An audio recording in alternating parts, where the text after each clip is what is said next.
To those who argue, imagine, criticize the critics of the rich, that we are only envious, trust me, it is you are envious of the rich, not I. That's why you want to be rich.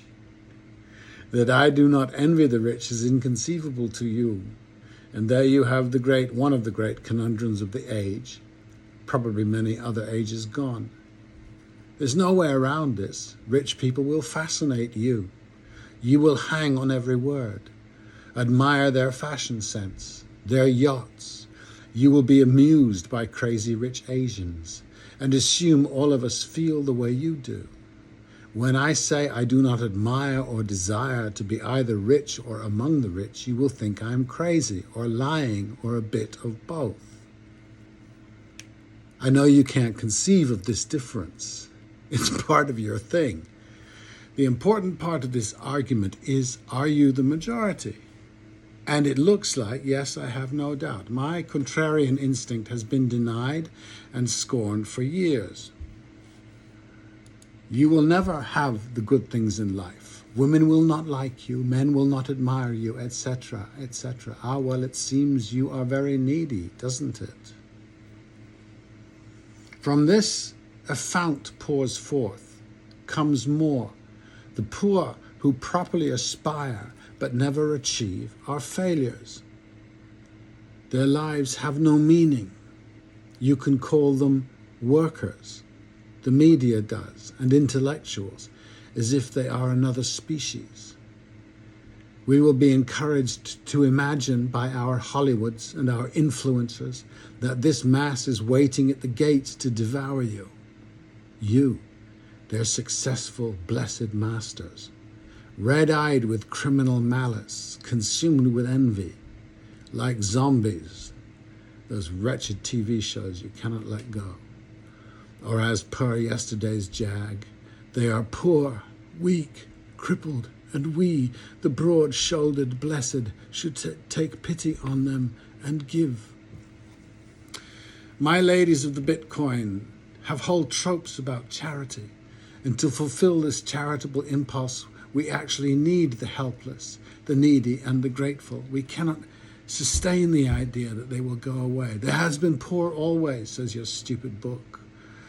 We conceive that their culture, their blues, their hip-hop, the dance, the beautiful creations, what they do in churches, the things we see in museums are all expressions of their lack, of poverty, of need, of being incapable of being you.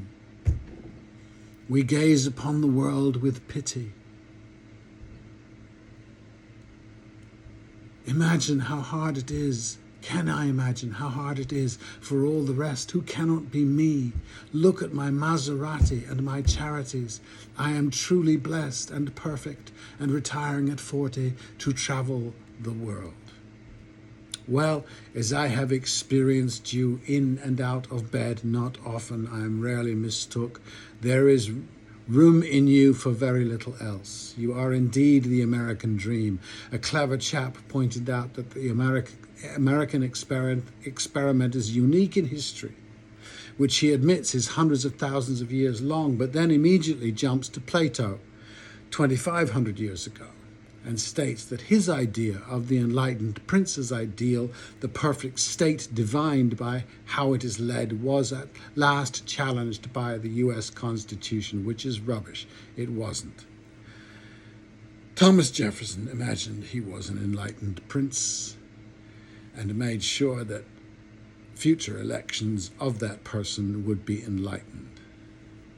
There's no evidence. People still believe this crap too. There is no evidence of this. Look at the current crop. Darwin would smirk, possibly because the notion of personal affluence rules and is deeply finite. We have a world of winners and losers, and our democracy elects which winner waves the flag. If we are all agreed as aspirers to yachts and other banalities, the only decisions for our democracy to make are who gets to keep how much and how do this happy we maintain these bank accounts. That is essentially American politics. Watch the next campaign. Status they should have little of, but that is culture's job, isn't it? So they have much. I'd not even bother with the injustice this vacant world view brings with, though it is the cause of the wars you swore you abhor, but do adore. So let be. You keep to your tribe and I'll keep to mine, doing my works while I have the funds to live, works of extremely high quality I try, and you do your Bitcoin, which produces nothing but consumers of overpriced cars and idiocy. When the next revolution comes and you are threatened, entertain the possibility it is not about envy, and that your way of life and the world has killed hundreds of thousands, and that your homes are on someone else's ancestral land. Also take heed that if we are not to succumb to global warming in the next 50 years, the rich countries will have to operate per capita on 25% of what we guzzle today as a whole. The fall will be much greater for you than me. So I'd suggest practice.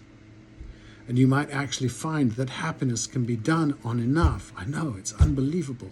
Indeed, living on enough is the greatest freedom. Freedom from your various obediences and the drone of the conversations of the rich.